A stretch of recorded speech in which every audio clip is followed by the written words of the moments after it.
Technological Ashes, Seb, Chapter 1, January 20th, 2040, 3:45 p.m.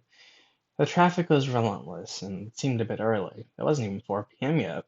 The windows were up and the AC was on full blast. Time for some music or just a fucking distraction from the traffic. Hello, Houston. This is Frank Anderson bringing you the news of the day. The stock market is doing better after the Supreme Court ruled the Atmos Corporation had no culpability. Well, that was pretty fucking obvious coming from the most corrupt courts around. And in other news, Israel has promised to rely less on the US, sparking outrage from conservative and liberals alike. It's about damn time. And in other news, NASA has promised that most of the US will see the auroras tonight. What time they'll arrive isn't exactly known. And India, war, peace. Suddenly, my car died. The AC shut off and my dashboard went black. I looked in my mirrors, and for as far as the eye could see, nobody was moving. Come on, you piece of shit. Fucking start. The ignition kept turning over, but not starting. The temperature was 89 degrees and very humid. People started to get out of their cars, and an elderly woman came up to me. Did your car just stop, or was it just mine? So it wasn't just me. Yeah, mine's dead too. Then I heard a whistling. It sounded like something very large falling. I looked around the cars, then a shadow caught my eye. It was steadily growing larger. My eyes gazed up at the sky, and what they saw was terrifying. A massive 747 was gliding down to the highway. The engines were spinning slowly, and there was only orange in the cockpit.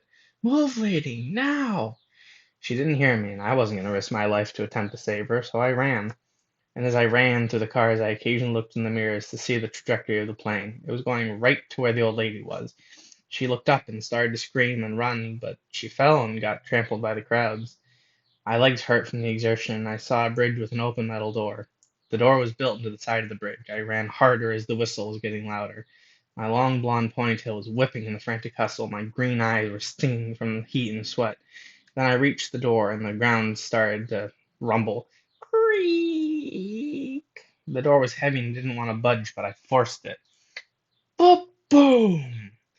The door was finally shut, and the ground shook with the force of an earthquake. I could feel the heat through the metal door, the flames licking at the side as they tried to force their way in.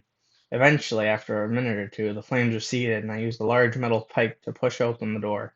The scene was horrid. Where the plane had impacted was just a flaming crater.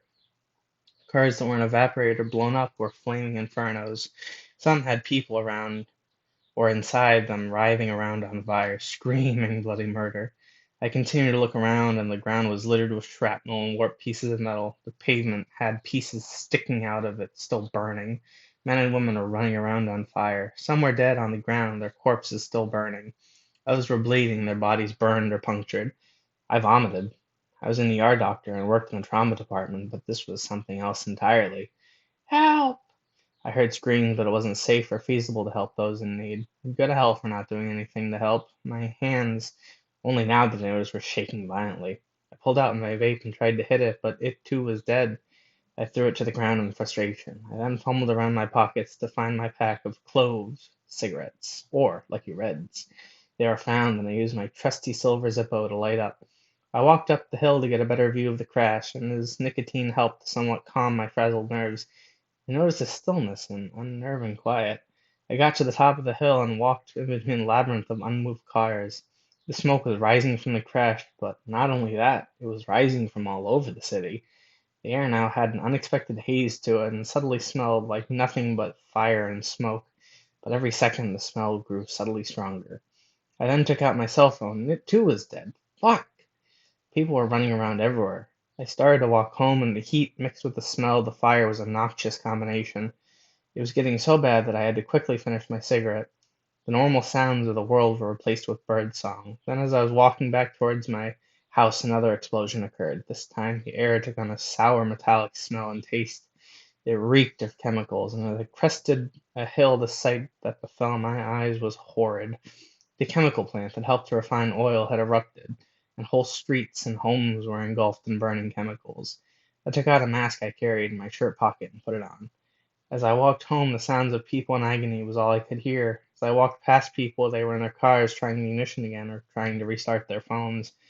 I even saw a mother with a dead child in her arms. Her screams were guttural, and the raw, unvarnished pain of loss was present. I just kept on walking past and towards my house. Stay tuned for chapter 2. What's going on? Okay, bye, love y'all. To do.